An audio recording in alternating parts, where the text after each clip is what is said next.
On to other developments, funding of some projects is being transitioned from the Exchequer to the National Infrastructure Fund to free up resources from other public services such as education and health.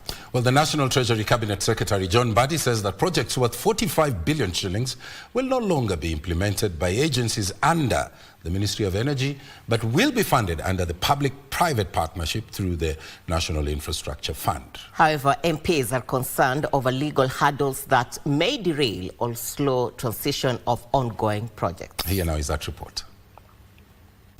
In the 2026-2027 financial year, the National Treasury projects to collect 3.6 trillion shillings, out of which 1.5 trillion shillings will go to servicing loans, while 1 trillion shillings will go to paying salaries and expenses by the public officials.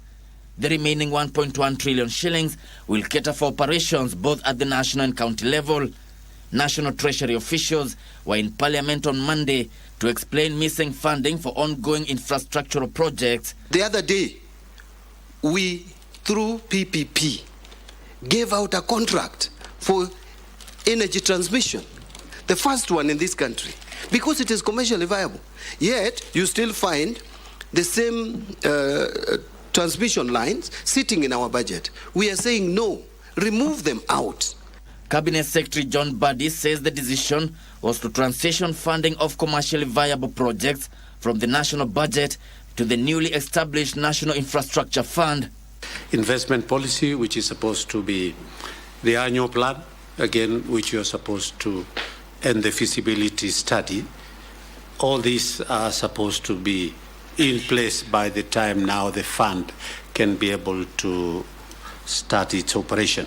So where are we in terms of timelines for these very important requirements? That may take about 3-4 months. Now, the concern is it will take time. But let me tell you, Chairman, even if we were to leave these projects on the budget, who says we will fund them from July? Because we only fund when we have money. Mbadi says commercially viable projects and agencies should not be relying on the national budget. Gisho Kawashira, Prime Edition.